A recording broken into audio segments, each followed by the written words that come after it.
यात्रा या वोट जोड़ो यात्रा? देखिए, भारत जोड़ो यात्रा ही है और अंत तक भी सबको यही होगा कि ये भारत जोड़ो यात्रा है। हमने बहुत पहले ही कहा था कि हम सत्याग्रही हैं, हम सत्याग्रही नहीं हैं। जिस प्रकार से एक यात्रा उनकी निकली थी देश को तोड़ने के लिए, देश की जनता को जाति, धर्म, प्रदेश और भाषा के नाम पर बांटने की वाली उनकी यात्रा थी, वो गाड़ियों में निकली थी। भले उसका नाम रथ रख दिया था पर गाड़ियों में निकली थी। ये यात्रा जो है अपने पैरों पर निकली है। हमारे कार्यकर्ता के कदम इस भारत माता के चूमते हुए आगे बढ़ते रहें। और इसमें एक होता है ना कि जिस धरती पे आप पैर रखते हो वो धरती प्यार देती है। भारत भूमि जो है वो कन्याकुमारी से कश्मीर तक जो प्यार इस धरती से पा रहे हैं, धरती के लोगों से पा रहे हैं, मुझे लगता है कि हम प्यार से भारत को जोड़ने के लिए निकले हैं। और सभी भारत यात्री यही कहेंगे कि ना सत्ता का ये संघर्ष है, ये संघर्ष है भारत के लोगों में, जो अलग अलग संगठन के लोगों ने या जहरीली सोच वाले लोगों ने जो जहर डाला हुआ है, उस जहर को निकालना वो सबसे बड़ा आज संघर्ष, वही संघर्ष के लिए निकले हैं। तो इसीलिए इसको मैं ये भी कहूँगा कि देखिए, एक यात्रा जो मैंने जिसका जिक्र किया वो उसका समापन जहाँ होता है वहाँ पूरा तोड़ करने का काम करते हैं, तोड़ने का काम करते हैं। ये यात्रा जहाँ जहाँ जाते हैं दिल से मिलते हैं, लोगों से मिलते हैं, लोग हम लोगों को प्यार दे रहे हैं। तो ये भारत जोड़ो, दिल से एक दूसरे को जोड़ो, वही वाली यात्रा है। सर, आप बोल रहे हैं कि प्यार से जोड़ो, दिल से जोड़ो, तो इतना प्यार था तो चड्डी में हाथ क्यों लगाया? देखिए, मैं मानता हूँ कि ये संदेश देना चाहते हैं, जिन भी साथियों ने हमारे संदेश दिया है कि भाई हम तो चलते हुए निकले हैं, आपकी चड्डी अभी से जलना क्यों शुरू हो गया? नहीं जलनी चाहिए। और जो है कि ये जैसे आप देखिए कि अलग अलग कार्टून बनेंगे लोग कि भाई कौन सी टी शर्ट, आप टी शर्ट पे हमला करोगे तो फिर जलती हुई चड्डी पर हमला हो जाएगा। तो चीज़ों पर आप विचारधारा की बात करिए। आप ये टी शर्ट पे आओगे तो चड्डी पर कोई ज़रूर पहुंचेगा। तो हम नहीं चाहते हैं कि चर्चा चड्डी और टी शर्ट पे हो। ये चर्चा जो है वो कम से कम भारत की जनता के मुद्दों पर हो, भूखमरी पर चर्चा हो, रोजगार पर चर्चा हो, महंगाई पर चर्चा हो।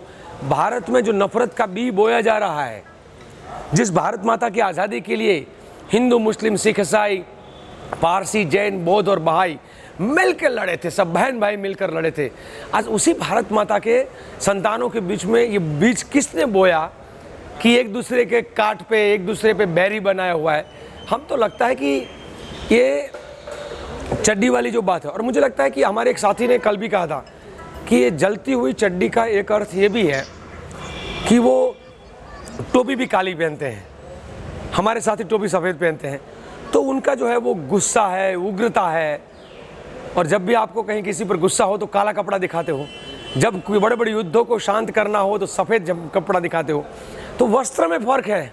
और हमेशा ये होता है कि आपके विचार जो है वो आपके वस्त्र से भी दिखाई देने लगते हैं। वो अलग बात है कि उनकी कथनी और करनी में फ़र्क है।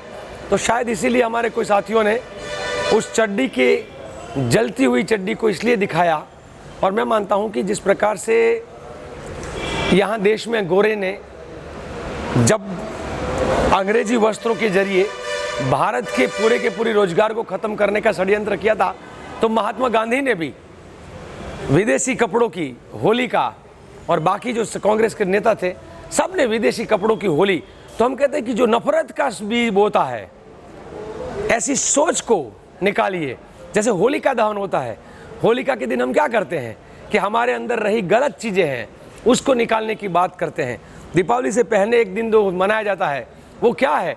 तो मुझे लगता है ये शायद चड्डी जलाने का जो जिसने भी प्रयोग किया होगा, मतलब वो सिंबॉलिक जो कार्टून बना है वो यही है कि आपके अंदर जो नफरत है वो नफरत वाली चड्डी को मिटा दीजिए और प्यार पा लीजिए।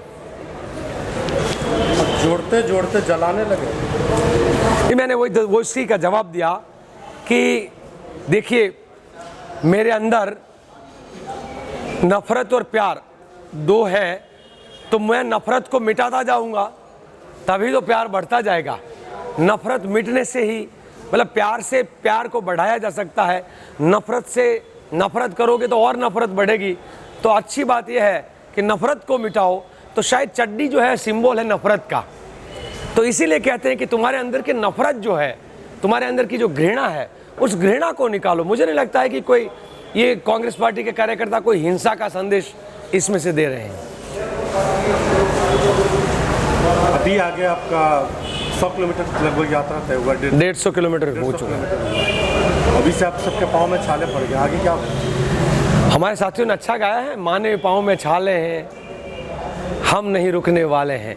तो ये हमारे साथियों, जैसे इवन छाले भी पड़ेंगे तो कई पट्टी लगाएंगे, निकलेंगे।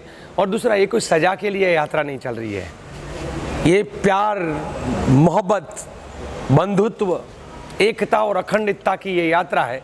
तो इस यात्रा के दौरान हमारे कोई साथी को अगर बहुत दिक्कत है, जैसे 2 लोगों को हॉस्पिटलाइज करना पड़ा है, तो हमने कहा है कि हॉस्पिटलाइज हो जाइए, आप 4 दिन हॉस्पिटल में रहिए, बाद में जुड़ जाइए। तो इस यात्रा में हर यात्री संघर्ष कर रहा है 2 प्रकार का। एक अपना अंदर का संघर्ष चल रहा है, और दूसरा जो है उसको शारीरिक संघर्ष है, क्योंकि ये कोई छोटी यात्रा नहीं है। वैश्विक अगर इतिहास को देखा जाए तो किसी भी देश की राजनीतिक, सामाजिक संदर्भ के साथ और सांस्कृतिक संदर्भ के साथ पूरे देश को जोड़ने के वाली ये दुनिया की सबसे बड़ी पद यात्रा होगी। धार्मिक यात्रा है, कोई साधु लोग हैं जो लगातार चलते रहते, वो अलग बात है। जैनों में भी लगातार चलते, वो अलग बात है, वो सिर्फ धार्मिक संदर्भ के साथ। पर एक ऐसी जो ट्रांसफॉर्मेशन की, नफरत को निकालने के लिए और देश के मुद्दों को उठाने के लिए ऐसी बड़ी यात्रा निकली है। तो जब लक्ष्य बड़ा है तो संघर्ष बड़ा है, और जब संघर्ष बड़ा है तो फिर आपकी तपस्या भी उसके लिए बड़ी होनी चाहिए। हमारे कार्यकर्ताओं की तपस्या है, मुझे पक्का भरोसा है कि हम सब जो कन्याकुमारी से निकले थे वो कश्मीर में जाकर वहाँ पर इस देश की एकता, अखंडता और बंधुता का और प्यार और मोहब्बत का पैगाम लेकर वहीं पर जाकर तिरंगा गाड़ेंगे। ठीक है सर, आपसे आखिरी सवाल है। आपको बताया जाता है कि आप लोग एसी वाले रूम में रहते हैं, लग्जरी लाइफ जी रहे हैं। मैं तो चाहूँगा अभी फ़िलहाल अब मेरे ही रूम में ले जाना, जहाँ पर आप, मुझे एक अच्छी बात यह है कि आप लोग भी साथ चल रहे हैं। दोपहर को कौन कैसे सोता है, कहाँ पर होता है, किस प्रकार पर नहाने के लिए लाइनें लगती है, सुबह में टॉयलेट का क्या, तो देखिए समूह जीवन का एक प्रशिक्षण है। और जब ये यात्री चलते हैं, बहुत सारे यात्री अपना गद्दा लेकर बाहर हैं जिनको एसी कंफर्टेबल नहीं है, तो हम ये कोई सजा के लिए नहीं निकले। साथियों को वेदर चेंज होता है, जब आप कंटेनर में हो, बारिश होगी, पैक कंटेनर है, तो आपको अगर एयर कंडीशन नहीं है वहाँ तो दिक्कत होगी। पर जब वातावरण सही होता है, माहौल सही है, हमारे साथ सभी साथी बाहर गद्दा लेकर सोते हैं।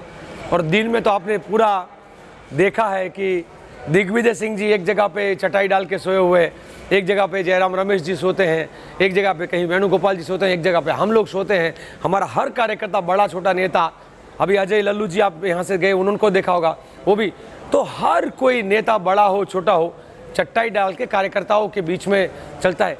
मतलब जोड़ने की यात्रा, जब हम लोग कह रहे थे ना कि एक समान जगह है, रुकने की व्यवस्था, और लाइन में खड़े रहते हैं, दिग्विजय सिंह जी हो या कोई भी बड़ा नेता हो, खाने की लाइन में भी खड़ा रहता है। तो ये कोई बाहर क्या हवा चल रही है, बाहर क्या प्रचार कर रहे हैं, उससे कोई हमको फर्क नहीं पड़ता है। पर मैं जरूर कहूँगा कि ये नेता से कार्यकर्ता का और कार्यकर्ता का जनता से मिलन का, ये मिलाप का, ये बहुत बड़ा होता है ना, संपर्क, संवाद और फिर देश के लिए संघर्ष, तो ये इसी का सिलसिला जारी है।